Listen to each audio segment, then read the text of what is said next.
Fathers of the environmental movement were the Incans. They cut people's heads off to keep the rain away. They thought they could control the weather by cutting people's heads off. They were the original whale-humping, bark-licking wacko. After they cut a head off, they went and hugged a tree. That's the founding father of the environmental movement. Do you know, and I bet you a lot of people in this room know, Lord Christopher Monckton, right? Little thing called the Copenhagen Accord, right? Obama said he won't sign it today. Just for me. I don't believe him when he said he won't sign it. Lord Monckton says that this issue is tied to what part of our little talk today? Sovereignty. It's all about sovereignty. All of it. So getting back to the Decepticon and the conservative, I like to ask this question to my radio audience. And I'd like to ask it of you. Or I'd like for you to ask it of yourself, your friends, and your neighbors. Those of you that call yourself conservatives, let me ask you, what are you trying to conserve? The legacy of Franklin Delano Roosevelt? Back to Bill Paxton, you count me out, man. You count me out. The legacy of Teddy Roosevelt, Woodrow Wilson, conscripting our young men in service and sending them off to foreign lands to go die in a German man's war? No. Hats off to our American Legion friends. So what are you trying to conserve? We should be trying to conserve, as Patrick Henry said in the ratification debates in Virginia, liberty.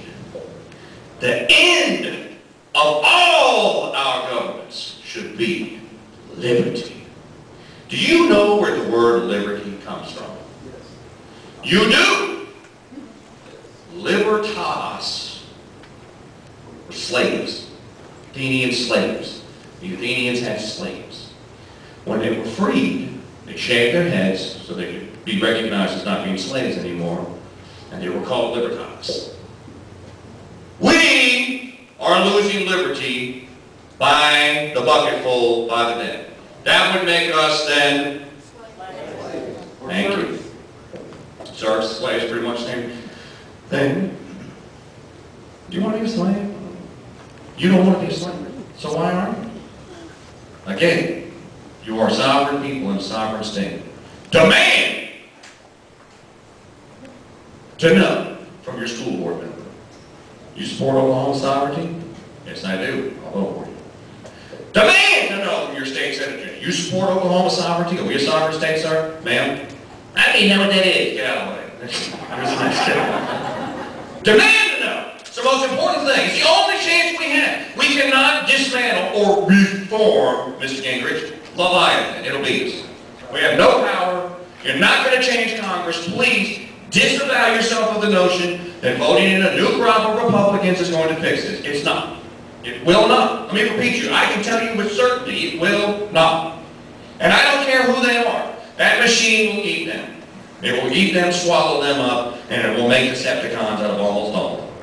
The only chance we have is in our states. See? Pretty simple, right? The idea that because we brought forth the government, we brought forth us, and that the government created liberty is so bogus and corrupt. Our forefathers, where's Eddie at? Your forefathers came here in 1700, right? Yes, sir. 1700, did they have a constitution, yes or no? No. So, were they slaves? No. No. They were pretty free, weren't they? We need a government, a limited government. And the federal government should be charged with doing a few things very well, and that's it. And none of them ought to run my doctor's appointments. None of them are to tell me how many liters per flush are in my toilet.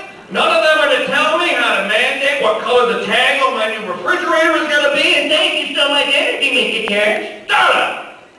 None of those things are given or granted to those people. Take them back, ladies and gentlemen. God bless you. God bless America. And thank you for having me.